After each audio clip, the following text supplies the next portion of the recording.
இந்த வீடியோவில் என்ன பார்க்க போகிறோம்னா ஸோ 2 வே சுவிட்ச். ஓகே, அது 2 2 வே சுவிட்சை வச்சுக்கிட்டு ஒரு லைட்டை எப்படி ஆன் பண்ணுறது ஆஃப் பண்ணுறது. ஸோ அது எப்படின்னா, ஸோ 2 வே சுவிட்ச்னா ஒரு சுவிட்சில் பார்த்தா 3 டெர்மினல் இருக்கும். ஓகே, ஸோ ஃபஸ்ட்டு வந்து ஃபேஸ், அது ஃபேஸ் வந்து டேரெக்டாக ஒரு சுவிட்சோட ஸோ சென்ட்ரு. ஓகே, சென்ட்ரல் டெர்மினலில் கொடுத்துட்றீங்க. அதே மாதிரி இன்னொரு சுவிட்சில் சென்ட்ரலில் இருந்து ஸோ லேம்புக்கு கொடுத்துட்றீங்க. நியூட்ரல் வந்து டேரெக்டாக லேம்புக்கு கொடுத்துட்றீங்க.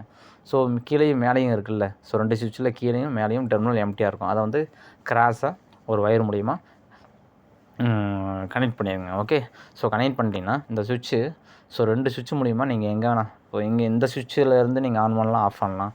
இங்கே ஆன் பண்ணிவிட்டு அங்கே போய் நீங்கள் ஆஃப் பண்ணலாம். அதே மாதிரி அங்கே ஆன் பண்ணிவிட்டு இங்கே வந்து ஆஃப் பண்ணலாம். ஓகே, இங்கேயும் ஆன் பண்ணலாம், அங்கேயும் ஆஃப் பண்ணலாம், இங்கேயும் ஆஃப் பண்ணலாம், அங்கேயும் ஆஃப் பண்ணலாம். ஓகே, ஸோ இந்த 2 சுவிட்சு இது மாதிரி கனெக்ஷன் கொடுத்து ஒரு லேம்பை 2 இடத்துல இருந்து நீங்கள் ஆன் பண்ணிக்கலாம், ஆஃப் பண்ணிக்கலாம். ஓகே, வெளியில் இருக்க சுவிட்ச் மூலிமா ஆன் பண்ணிக்கலாம், ஆஃப் பண்ணிக்கலாம். உள்ளே இருக்க சுவிட்ச் மூலிமா ஆன் பண்ணிக்கலாம், ஆஃப் பண்ணிக்கலாம். ஓகே, ஸோ இந்த கனெக்ஷனை நீங்கள் ஸோ இது மாதிரி பண்ணிங்கன்னா நீங்கள் ஒரு 2 சுவிட்ச் மூலிமா நீங்கள் ஆன் பண்ணிக்கலாம், ஆஃப் பண்ணிக்கலாம். ஓகே.